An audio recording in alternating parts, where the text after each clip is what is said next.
Good morning, everyone. Today we are going to discuss MCQ of the chapter 5th Footprints Without Feet, written by H.G. Wells. So, let's start. Look at the question number 1. What caused the villagers to suspect the scientist? कि जो क्या कारण था कि villagers को scientist पर शक होता है. First option is the robbery, the furniture incident, unexpected availability of cash on him. देखिए रॉबरी, रॉबरी कौन सी रॉबरी की बात हो रही है यहाँ पर, जो उसने क्लर्जी मैन के घर पे रॉबरी की थी. फर्नीचर इंसिडेंट मिसेस हॉल वाला, जो उसने मिसेस हॉल के फर्नीचर को एयर में मूव करवाया था. Unexpected availability of cash on him, और जैसे उसने रॉबरी की और फिर उसके पास कैश आ जाता है उसका रेंट देने के लिए. तो सारे ही ऑप्शन क्या है यहाँ पर करेक्ट हैं. So right option is D, all of the above. Clear कि ये सारे ही कारण थे जिसके कारण विलेजर्स को साइंटिस्ट पर शक होता है कि रॉबरी भी उसी ने की है, फर्नीचर का जो इंसिडेंट है वो भी उसी के कारण हुआ है. Next one, What did she think had happened to her furniture? She कौन है यहाँ पर? मिसेस हॉल की बात हो रही है कि मिसेस हॉल क्या सोचती है कि उसके फर्नीचर के साथ क्या हुआ. फर्स्ट ऑप्शन नथिंग, कुछ नहीं हुआ था उसके फर्नीचर के साथ. B, the scientist had put spirits in them, कि यह साइंटिस्ट ने उसके अंदर स्पिरिट डाल दी थी, कि कोई आत्मा उसके अंदर आ गई है फर्नीचर में. The scientist was playing with them, scientist उसके साथ खेल रहा था. The furniture had gone mad, या फिर फर्नीचर मैड हो गया था.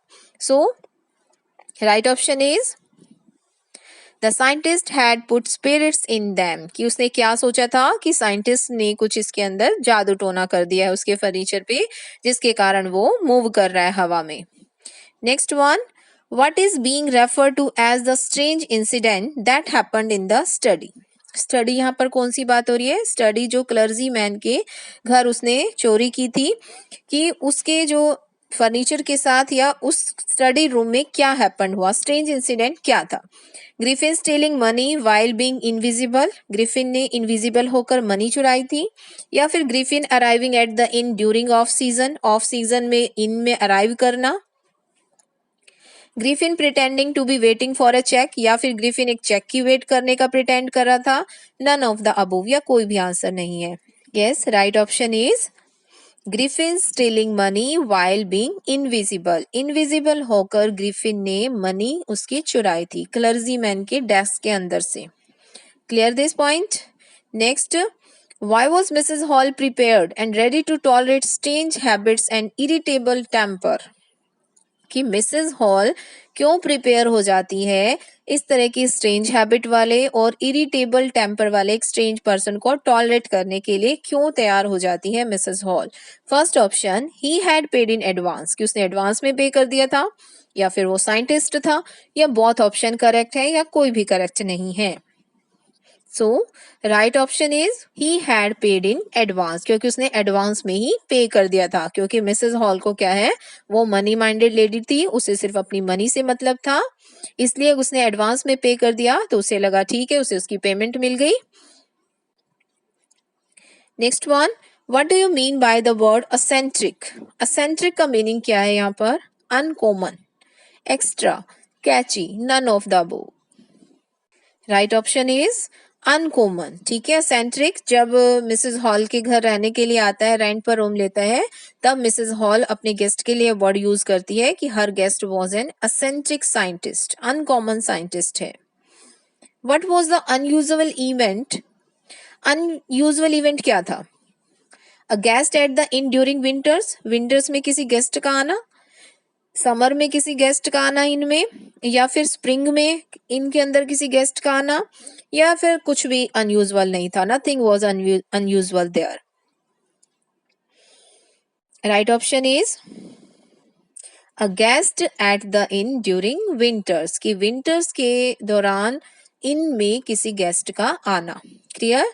At the arrival of a stranger at the inn in winter was in any case an unusual event. ठीक है, ये लाइन आपकी बुक्स की लाइनें हैं. Next, what was it a bad time to wander in London. London में घूमना bad time क्यों था? मिड विंटर का टाइम था. It was without cloth, he was without clothes, both 1 1 2. दोनों ऑप्शन करेक्ट है, या फिर कोई भी करेक्ट नहीं है. Right option is C, both options A और बी A और B आर करेक्ट कि इट वॉज मिड विंटर भी था और वो विदाउट क्लॉथ भी था. Next one, he was leaving his imprints in. वह कहाँ अपने इम्प्रिंट्स छोड़ रहा था, कहाँ अपने पैरों के निशान बना रहा था? पेरिस में, लंदन में, आइपिंग में या कनाडा में? Right option is London. Next one, who is the author of the story footprints without feet? Right answer is H.G. Wells. Next one, who did Griffin attack and rob all the money? किस पर Griffin ने attack किया था और किसकी सारी money उसने Rob कर ली थी? First option, the landlord, the assistants of the London store, the owner of the big London store, the owner of the theatrical company. कहां पर उसने अटैक किया था और मनी रॉब कर ली थी? The owner of the theatrical company. Next one, how did Griffin escape from the assistant? Assistant से वो कैसे बचा? असिस्टेंट कौन से? जब वो एक बिग स्टोर में चला जाता है, वहां पर फूड एंजॉय करता है और नए नए कपड़े पहन लेता है अपने आप को वार्म करने के लिए, तब सुबह जो असिस्टेंट आते हैं तब वो उनसे बचकर भागता है. तब वो अपने आप को कैसे बचाता है?